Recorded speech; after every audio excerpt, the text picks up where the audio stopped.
अस्सलामुअलैकुम नाज़रीन, प्रोग्राम दिन भर में खुश आमदेद। मैं हूँ आपकी मेज़बान माहम ज़ाहिद और मैं हूँ इमरान सनाउल्लाह। नाज़रीन, प्रोग्राम में सबसे पहले बात करेंगे मानसून बारिशों से होने वाली तबाही की। तो पंजाब और बलूचिस्तान में मानसून बारिशों ने तबाही मचा दी है। शदीद सैलाबी सूरत हाल ने मामूलात ज़िंदगी को मुश्किल बना दिया है।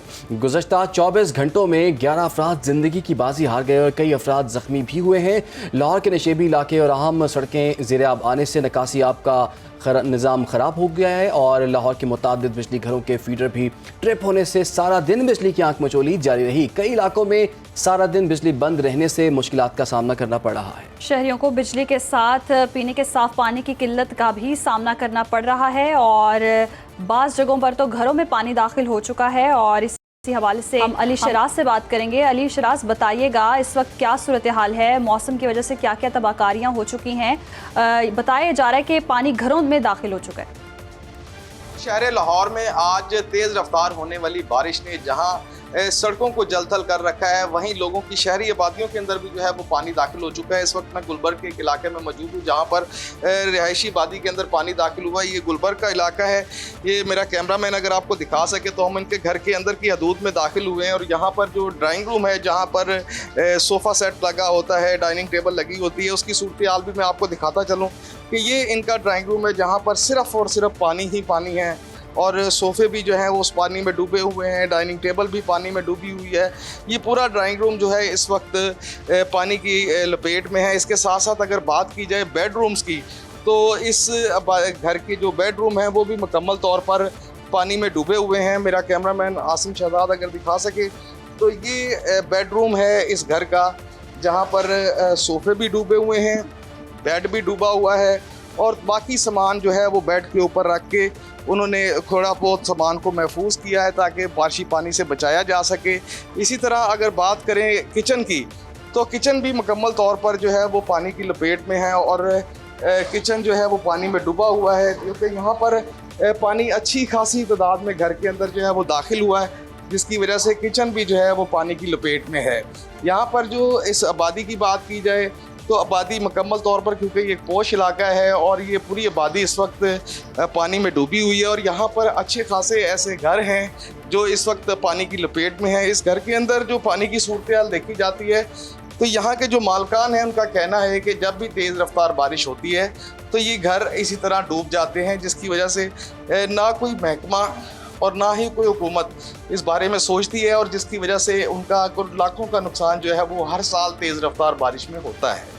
ठीक है, बहुत शुक्रिया अली शराज। हमें आगाह भी कर रहे थे, दिखा भी रहे थे क्या सूरत हाल बनी हुई है। और गुलबर्ग की बात की जाए और लाहौर में जो लोग रहते हैं उनको पता है कि पोश इलाका है जी। यहाँ पर तो पानी खड़ा होने की कोई ख़ास इतलात नहीं मिलती, लेकिन इस दफ़ा हम देख रहे हैं कि वहाँ पर काफ़ी ज़्यादा पानी खड़ा हुआ है, घरों के अंदर दाखिल हो गया है। 150 मिलीमीटर बारिश हुई है और इंतज़ामिया की जानिब से दावे तो किए जा रहे थे कि निकासी आपके बहुत बेहतरीन इंतजाम हैं, लेकिन यहाँ भी इंतज़ामिया के जो कारकर्दगी है उसकी पोल खुल चुकी है। और साथ ही साथ अगर हम मुल्तान की बात करते हैं, यासिर मजीद से जानते हैं, दरियाए सिंध में भी तुग़यानी के खदशे बताए जा रहे हैं और निचले दर्जे का सैलाब बताया जा रहा है। यासिर मजीद से जानेंगे। जी यासिर, बताइएगा डैमों की क्या सूरत हाल है? जी, मुल्क भर में हालिया प्री मानसून बारिशों के बायस दरियाओं में पानी की सतह में इजाफा हुआ है और ख़ास तौर पर दरियाए सिंध, जहाँ पर तिरबेला डैम से लेकर गुड्डू बैराज तक निचले दर्जे के सैलाब की सूरत हाल है और ये सैलाबी रेला इस वक्त जनूबी पंजाब से गुज़र रहा है। ख़ास तौर पर चश्मा बैराज से लेकर तोसा और फिर आगे डेरा गाजी खान तक पानी की सतह जो है वो खासी बुलंद है। दरिया चनाब फ़िलहाल नॉर्मल है। दरिया चनाब में मुल्तान से इस वक्त तकरीबन 60,000 क्यूसेक के करीब पानी जो है वो आज रात पहुँचेगा, जो सैलाब का बायस नहीं बनेगा बल्कि दरिया में पानी के बहाव का बायस बनेगा। और यहाँ पर इस वक्त 2,53,000 क्यूसेक पानी की सतह बुलंद हो चुकी है। सक्खर पर 1,37,000 क्यूसेक इस वक्त पानी मौजूद है। आज 53,000 क्यूसेक जो पानी की सतह है वो तरीमू बैराज पर है और मुल्तान में इस वक्त तकरीबन 60,000 क्यूसेक पानी मौजूद है। अगले 24 घंटों में यहाँ पर पानी की सतह यहीं तक बरकरार रहेगी, लेकिन यहाँ पर दरियाए चनाब के अंदर किसी किस्म के सैलाब की सूरत हाल नहीं है। PDMA के हिदायत के मुताबिक तमाम इदारों को इस वक्त मुकम्मल तौर पर अलर्ट रखा गया है और अगर किसी किस्म की सैलाबी सूरत हाल पैदा होती है तो फिर यहाँ से शहरियों का इनखला फौरी तौर पर शुरू कर दिया जाएगा। जी इस वक्त सूरत हाल को मॉनिटर किया जा रहा है। सूरत हाल ख़राब होगी तो यहाँ पर मौजूद जो रिहायशी हैं उनको महफूज मकामात पर मुंतकिल कर दिया जाएगा। अब रुख कर लेते हैं आमिर सलीम अवान का। वो हमें मंगला डैम में इस वक्त जो सूरत हाल है और पानी का इस वक्त बहाव क्या है और पानी की मिकदार कितनी है, उस हवाले से आगाह करेंगे। बताइएगा आमिर, यहाँ पर क्या सूरत हाल है और कैसे इंतजाम देख रहे हैं आप? मानसून बारिशों के बायस जहाँ नदी नालों में तुग़यानी आ रही है, इसी तरह मंगला डैम जो पाकिस्तान का सबसे बड़ा आबी ज़ख़ीरा भी कहा जाता है, इसका लेवल भी लगातार बढ़ता जा रहा है। इस वक्त मंगला डैम में जो पानी का लेवल है वो तकरीबन 1182.60 फुट बताया जा रहा है और इसमें जो टोटल पानी की जो गुंजाइश जो बताई जाती है वो तकरीबन 1242 फुट है, यानी चंद ही फिट बाकी रह गए हैं जो मंगला डैम पूरी तरह भर जाएगा। अगर पानी की आमद की बात करूँ तो इस वक्त पानी की जो आमद है वो तकरीबन 38,738 क्यूसिक जो पानी है जो मंगला डैम में दाखिल हो रहा है और इसके अलावा जो इससे खारिज हो रहा है वो तकरीबन 8,000 क्यूसिक है। और जो जितना भी जो आगे दही इलाका है, जो इसके इलाके से जो सैलाब होते हैं इलाके, उनको भी अलर्ट जारी कर दिया इंतज़ामिया की जानिब से और मुतल्लिका जो हुक्काम है उनकी जानिब से अलर्ट जारी कर दिया गया है। और इसके अलावा ज़िले इंतज़ामिया जो है मीरपुर की, उन्होंने भी जो है नहाने पे और जो है डैम में मछली पकड़ने पर भी पाबंदी आयद कर दी है। जी सही, तो मंगला डैम की सूरत हाल हमने जानी और मछली पकड़ने पर भी पाबंदी आयद कर दी गई है। सयाहती मकामात की अगर हम बात कर लेते हैं, गिलगित बल्तिस्तान की बात करें तो दरियाओं में तुग़यानी का खदशा बताया जा रहा है, ग्लेशियर्स पिघल रहे हैं और कुछ वहाँ पर सयाह भी हैं वो भी फंसे हुए हैं। तो ये सारी सूरत हाल पर बात करेंगे शबीर मीर से जो गिलगित बल्तिस्तान में मौजूद हैं। शबीर मीर, बताइएगा यहाँ क्या सूरत हाल है और किसी भी हालात से निमटने के लिए इंतज़ामिया कितनी मुतहरिक नज़र आ रही है? जी, गिलगित बल्तिस्तान में सैलाबी सूरत हाल का सामना है। गर्मी की शिद्दत में मुसलसल इजाफा होता जा रहा है। इस वक्त मैं दरियाई गिलगित के पास खड़ा हूँ और आप देख सकते हैं दरियाई गिलगित का जो पानी है इसकी सतह में मुसलसल इजाफा हो रहा है। पूरे गिलगित बल्तिस्तान में गर्मी की शिद्दत की वजह से जो ग्लेशियर्स का पिघलाव है इसमें तेज़ी आ गई है। वादी दियामर और वादी नगर और वादी हुंजा सबसे ज़्यादा इस वक्त मुतासर हुए हैं, जहाँ पे सैलाब ने और लैंड स्लाइडिंग और तुग़यानी की वजह से काफ़ी ज़री ज़मीनें जो हैं इनको नुकसान हुआ है। घर अवामी जो घर हैं ये सैलाब की जद में आ गए हैं, जिसकी वजह से आवाम को नुकसान का सामना करना पड़ा है। एनडीएमए ने इस सिलसिले में बाकायदा वार्निंग भी जारी की है। लोगों से कहा गया है कि दरिया के किनारे या जो नशीबी इलाके हैं इनसे दूर रहें। मौसम की जो गर्मी की शिद्दत है इसमें मुसलसल इजाफा हो रहा है और इसी वजह से पानी का जो बहाव है दरियाओं में और नालों में इसमें भी मुसलसल इजाफा हो रहा है। जी ठीक है, बहुत शुक्रिया आपका शबीर मीर। हमें गिलगित बल्तिस्तान से आगाह कर रहे थे। पूरे पाकिस्तान से ही कुछ ऐसी इतलात आ रही हैं सामने के दरियाओं और नदी नालों में तुग़यानी नज़र आ रही है और बहुत से लोग मुश्किलात का शिकार भी हैं। बात करेंगे डायरेक्टर PDM में फैसल पानीज़ई साहब ने हमें ज्वाइन कर लिया है। फैसल साहब, आपके वक्त का बहुत शुक्रिया। जैसे कि दरियाओं में भी तुग़यानी का ख़दशा है, नदी नालों में भी है और बारिश का सिलसिला जो है वो भी जारी है। एक और स्पेल 13 तारीख के बाद जो है वो शुरू होने वाला है। तो आने वाले दिन कितने चैलेंजिंग हैं और ख़ास तौर पर उन एरियाज़ के हवाले से बताइएगा जहाँ पर आने वाले दिनों में मुश्किलात का सामना करना पड़ सकता है। बिस्मिल्लाहिर्रहमानिर्रहीम। जैसे ही आपको पता है कि हमारे पास जैसे ही मानसून स्टार्ट होता है उससे पहले हमारा एक मानसून कंटीजेंसी प्लान बनता है, जिसको हमारे CM ऑनरेबल CM साहब को चेयर करते हैं और जिसमें तमाम दूसरे डिपार्टमेंट्स के लोग भी होते हैं, जिसमें हमारे पास जो है पाक आर्मी का उसमें रिप्रेजेंटेटिव होता है। अल्लाह का शुक्र है कि अब तक PDMA ने जो है हालात को जो है काबू कर लिया है और जो भी हमारे जो पिकनिक स्पॉट्स है उस पर जो है हमने जो है 144 अलर्ट है और पास में जो हिस्ट्री रही है कि जो इलाके सैलाब में आ चुके थे वक्त से पहले ही हमने जो है मशीनरी वहाँ पे मूव कर दी है। हमारे रेस्क्यूअर्स वहाँ पर है और हमें पाक आर्मी की सपोर्ट हासिल है और CM साहब के स्पेशली ये काम आता है कि इसमें किसी किस्म की कोताही बर्दाश्त नहीं की जाएगी और हमारे जो है डिस्ट्रिक्ट में जो है अपना कंट्रोल रूम कायम है, हमारे प्रोविंशियल लेवल पे जो है कंट्रोल रूम कायम है, जिसको CM साहब खुद मॉनिटर कर रहे हैं। सही। अच्छा फैसल साहब, अगले 24 घंटे में क्या खतरात रहेंगे और अब तक कितने हादसात जो हैं वो पेश आ चुके हैं, कितनी जानों का ज़िया हो चुका है, इस हवाले से रिकॉर्ड क्या सामने आया है?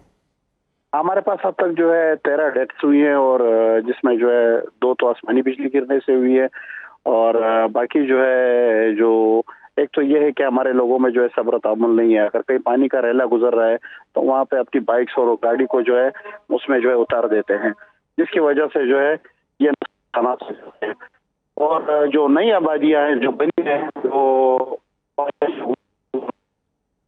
अच्छा फैसल साहब, ये भी बताइएगा, जैसे प्री मानसून के 2 स्पेल्स तो अभी आज मुकम्मल हो गए हैं, जो तीसरा स्पेल है उसके बारे में कहा जा रहा है वो 13 जनवरी के बाद जो है वो भी शुरू हो रहा है, तो आने वाले दिनों में इन इलाकों में कितनी बारिशें हैं?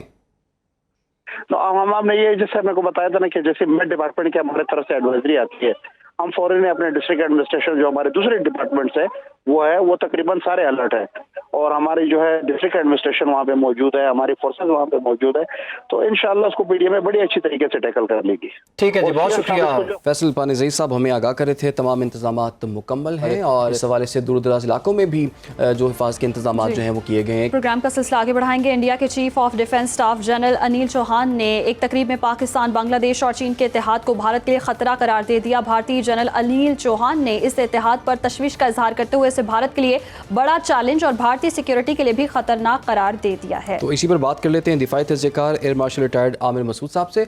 आमिर साहब, इस डेवलपमेंट को आप किस तरह से देख रहे हैं कि चीन, पाकिस्तान और बांग्लादेश जो है वो एक इत्तेहाद उनका अब सामने आया है, और इसका इम्पैक्ट आप ओवरऑल खत्ते पे क्या देख रहे हैं?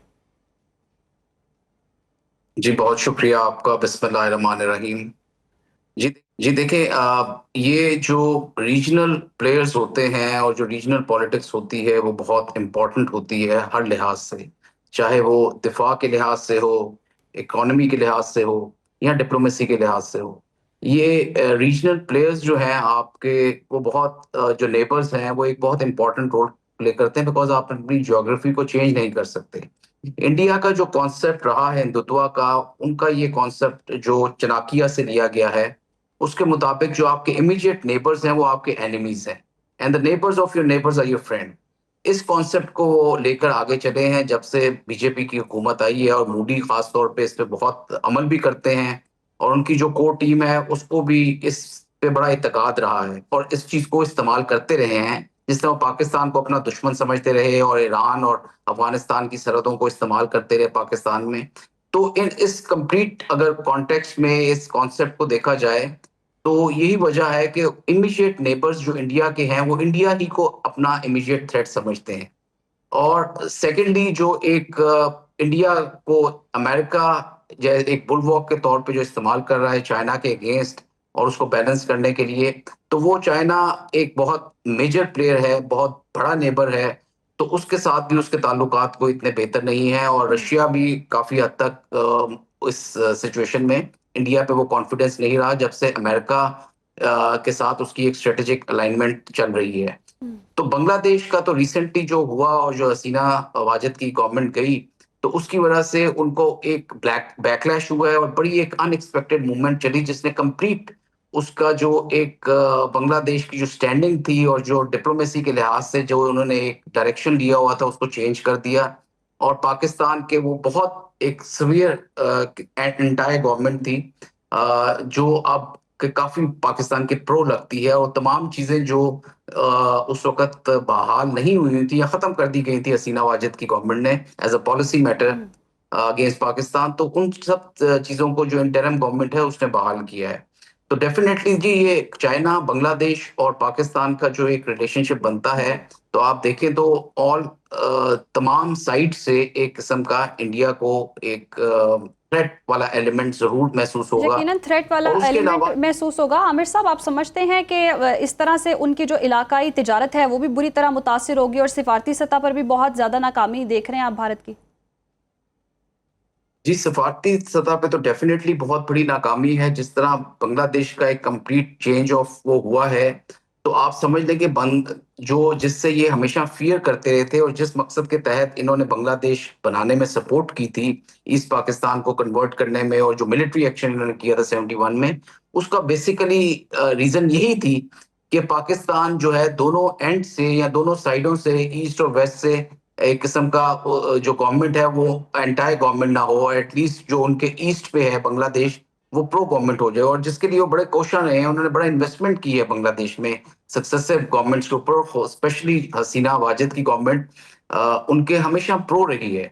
डिप्लोमेसी के लिहाज से, इकोनॉमी के लिहाज से बहुत ज्यादा उसके साथ ट्रेड रही है इंडिया की, और बड़ा इंटरफेरेंस रही है पॉलिसी मेकिंग में बांग्लादेश के अंदर इंडिया की। और आप अचानक से आप देखें तो वो काफी एक एंटायर उनका स्टांस है, उससे डेफिनेटली ट्रेड भी इफेक्ट होगी, मिलिट्री एक्सरसाइजेस बांग्लादेश पाकिस्तान के साथ करने को तैयार है, आगे आने वाले दिनों में मिलिट्री एक्सचेंजेस के लिए तैयार है, मिलिट्री टेक्नोलॉजी के लिए तैयार है, जो कि चाइना और पाकिस्तान ऑलरेडी शेयर कर रहे हैं, उसमें पार्टनरशिप के लिए तैयार है। सो ये तमाम अवामिल जो हैं इंडिया को आइसोलेट करते हैं इस रीजन में। और उसके अलावा अगर आप देखें तो श्रीलंका के साथ भी उनके ताल्लुकात उस तरीके से नहीं हैं जो वो तामिल को सपोर्ट करते रहे, और जिस तरह से वो तमाम उन फोर्सेस को सपोर्ट किया जिन्होंने टेररिज्म की श्रीलंका में। And similarly Nepal also sees India as a threat. तो ओवरऑल ये चाइना, पाकिस्तान और इंडिया, बांग्लादेश का जो एक रिलेशनशिप बनता है ये बहुत स्ट्रेटेजिक अहमियत रखता है तमाम डोमेन्स में, चाहे वो मिलिट्री हो, इकोनॉमी हो या डिप्लोमेसी हो। और शेयरिंग ऑफ इंफॉर्मेशन ऑल्सो जो है वो मेरा ख्याल में इनमें रहेगी, क्योंकि एक कॉन्फिडेंस आया है बांग्लादेश को पाकिस्तान की गवर्नमेंट के साथ as compare to the India, which is a big success, I would say diplomatic success है पाकिस्तान के लिए, जो ये फेवरेबली पॉइज्ड हैं बांग्लादेशी पाकिस्तान की तरफ। बिल्कुल ठीक कहा आपने कि इस वक्त भारत जो है वो आइसोलेट होकर रह गया है। बहुत शुक्रिया आपका air marshal retired Aamir Masood साहब, आपने दिया। और हम देख रहे हैं कि कोई भी ऐसा भारत का हमसाया मुल्क नहीं है जिससे भारत के ताल्लुकात ख़राब ना हुए हों। पाकिस्तान के साथ तो पाकिस्तान ने तो बड़ी पिटाई की है उनकी, तो वो तो याद रखेंगे ही पाकिस्तान को। बांग्लादेश में जो असर सूख था भारत का वो खत्म हो के बाद जो अमेरिका की भी सपोर्ट थी वो भी एतमाद हाथ से चला गया है, रूस का एतमाद हाथ से चला गया। और दूसरी जानिब बांग्लादेश की सूरत हाल देख लें, वहाँ से हमारा इत्तेहाद बन रहा है। जैसे जैसे हमारे ताल्लुकात स्ट्रॉन्ग हो रहे हैं दीगर ममालिक के साथ, श्रीलंका के साथ भी ताल्लुकात ठीक नहीं है, नेपाल के साथ भी ताल्लुकात ठीक नहीं है, चीन के साथ भी ताल्लुकात ठीक नहीं है। तो मेरा ख्याल है उनके आपस में भी शायद ताल्लुकात, क्योंकि जितनी बड़ी सुबकी, जितनी बड़े हम देख रहे हैं कि परेशानी का सामना भारत को करना पड़ रहा है, सियासी तौर पर भी हम देख रहे हैं और खारजी सतह पर भी। तो पाकिस्तान एक नेट रीजनल स्टेबलाइजर के तौर पर इस वक्त पूरी दुनिया में इस वक्त सामने आया है और पूरी दुनिया में इसकी काफ़ी इंपॉर्टेंस भी है। खैर, हम आने वाले प्रोग्राम्स में भी इस पर बात करेंगे। फिलहाल के लिए प्रोग्राम का वक्त खत्म हो जाता है, हमें दीजिए इजाज़त। अल्लाह हाफिज़। आप कहीं भी हों, वक्त कोई भी हो, वाकिफ रहें दुनिया भर के अहम हालात, वाक़यात और अहम खबरों से। अभी सुनो न्यूज़ का यूट्यूब चैनल सब्सक्राइब करें और क्लिक करें बेल आइकन पर, और हमेशा बाखबर रहें।